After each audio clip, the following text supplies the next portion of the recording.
Had to click that record button a few times before it was responding to me. Anyway, good morning. Oh dear. I almost didn't know what to talk about today. It was only like quarter after 20 after 4 that I even came up with a title, and in the blurb, was taking me some time. Lots of times I have an idea when I wake up, but today was one of those days that I was sort of drawing a blank. I mean, I just laid there and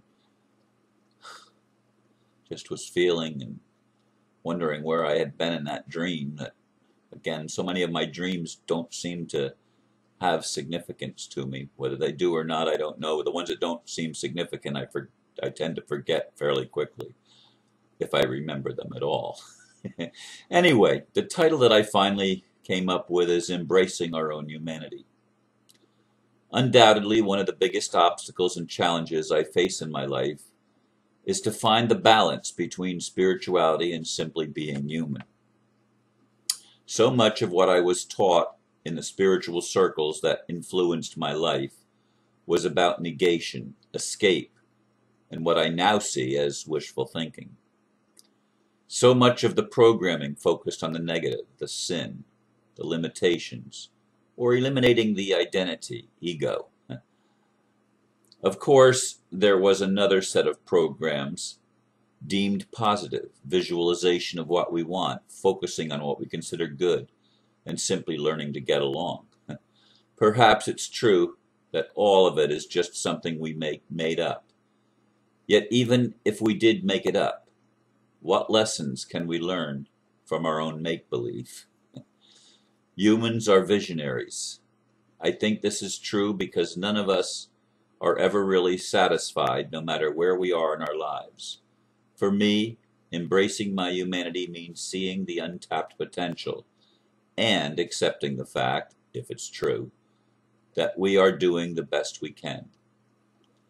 Because we want more, there always seems to be friction between these viewpoints. Oh, yeah, there's lots of thoughts that flowed as I was creating that blurb and looking at what it means to embrace our humanity. So many people in my most recent spiritual circle of the New Age, New Thought community, so many people refuse to embrace their humanity. The ego is called an enemy. The identity, even using our name. And this is true in not so spiritual circles that are prevalent on the internet today in the alternative community. Don't use the name. Get away from this, get away from that. A lot of this, I believe, comes from the fact that we do live in a world of not only of make-believe, but of actual fraud. And the problem is that there are beings, and their essence is in us as well.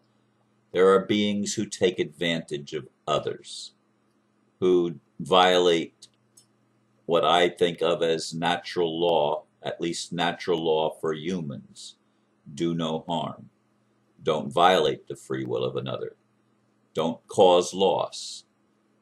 But most humans don't live by those principles. Most humans are in violation of that. Are we doing the best we can? Am I doing the best I can?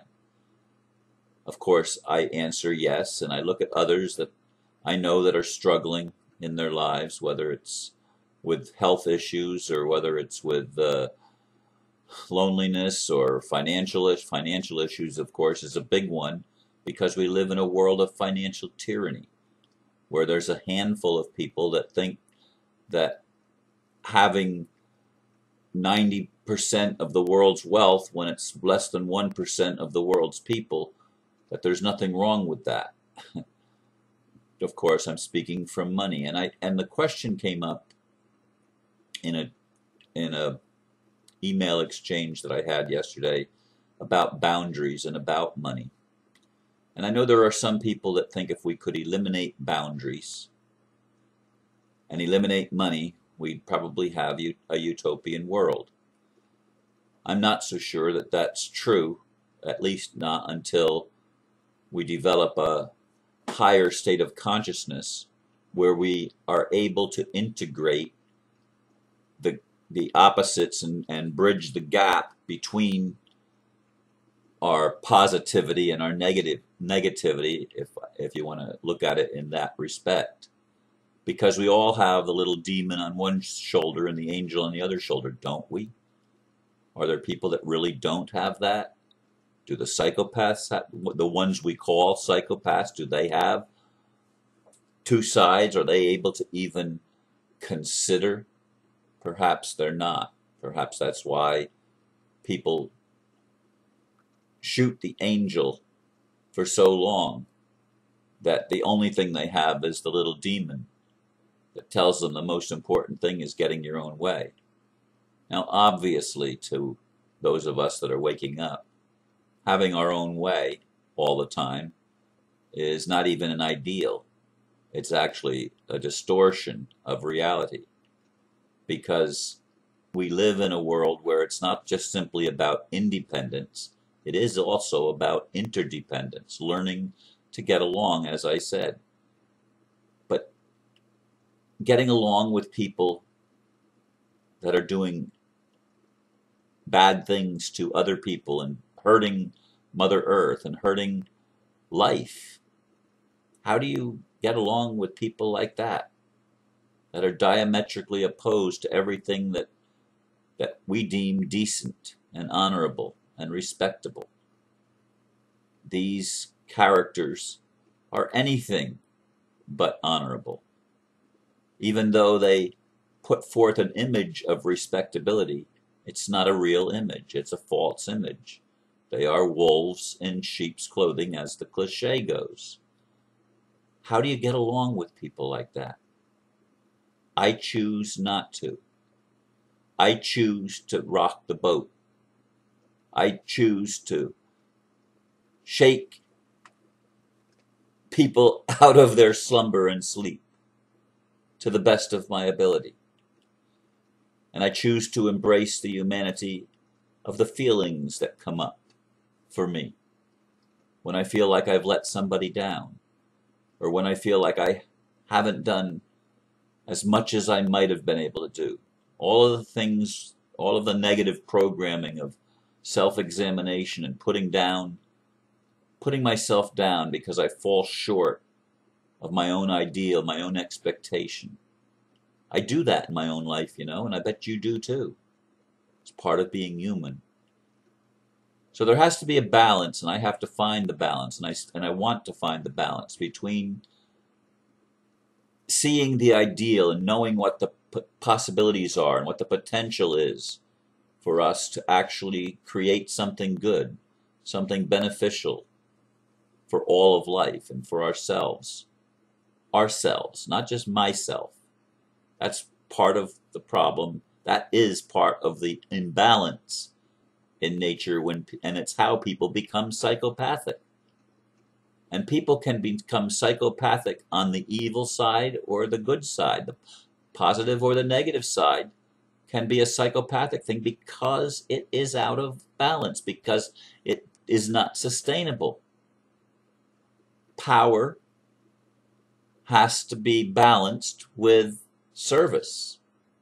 If it's not balanced with service, if love does not seek just its own, but seeks the good of others, then we have balance. Then we have something that is sustainable, something that is workable. Whenever that gets out of balance, either by the state of denial and avoidance that so many spiritual circles seem to employ, where they don't do anything to affect anything for good. The whole thing is about just follow your bliss and to hell with everything else. And then there's the others that all they want to do is seem to make war all the time. Watched a video of some preacher yesterday. Let's see if I've where it was on this computer, I think. It's called, where is it? I'm not, God, why, I can't see the title. It was some preacher anyway that was talking about what's going on in the Ukraine, and how uh, the U.S. Is the warmongers that are running the United States government are trying like hell to start a war with Russia. And here was a preacher actually speaking out and telling people the truth. Now, boy, wouldn't I like to see our churches do that. Of course, in the United States, you're not allowed to do that, because then you could lose your tax exempt status. That's how they've got the system set up. Your 501c3 is threatened if you start talking about political realities, which is why so many churches avoid politics, because they're trying to color between the lines. And we'll never achieve a balanced world if we have such imbalanced thinking, if we're not allowed to address the situations that we face together as a collective, as a human family. And so I struggle to reduce, or at least minimize to the extent that I can, the friction that I feel between wanting an easier way and yet accepting the challenge of where I am, which to me means embracing my humanity. It means accepting the fact that, yes, I'm a spiritual being. Yes, there's an eternal part of me that can never die. No matter what, it doesn't die. I believe that's true. I don't know it, but I believe it. I believe I have felt that and tapped into that. And yet at the same time, I'm here on a planet where all around me people are hurting. Now, is it wrong to even notice that? Or is it wrong to deny that you see it and to try to turn your head? Which is right? Which is wrong? Which is good? Which is evil? These are questions that we all are plagued with. Or we just simply numb ourselves with television, with our work, with our drug of choice, with our sexuality. We get away, we escape. Yeah, boundaries are important right now. Developing an ego or an identity is part of our human experience. It's all part of it. Remembering that we are more than just what we are experiencing, that's important too. Action, really important. Being, really important. It's all important. My dream, my vision, as you've heard me say many times, is to help co-create a world that works for all of us. I know, as I've said in recent videos, that can't happen as long as I'm willing to tolerate that which destroys that vision, that which makes that vision seem impossible. I have to come to grips with the fact that I want to be at peace, but I have to honor the warrior that is necessary to create the conditions that will make that peace possible. I don't know if any of this makes sense to you or to anyone. I don't even know if it makes sense to me. I'm rambling, just sharing thoughts and ideas live before a camera with no editing, as I've done now hundreds and hundreds of times, numbering into the between 1 and 2,000 just in the past 4+ years now. I'm doing the best I can. I think a lot of others are too.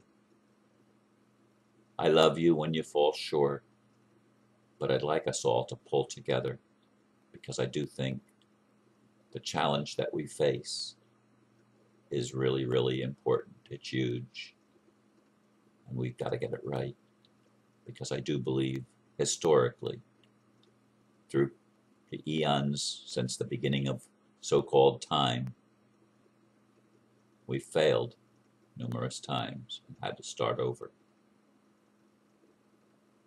I'd like to get it right this time as a collective, and to really start building the future for our children and our grandchildren, that they might actually have a place on this planet to live, and not just to live, but to thrive in their own creativity, and find that we are all prosperous because we've tapped into our unlimited potential, and we've learned to embrace our humanity and to love ourselves and each other. Thank you for listening. Namaste.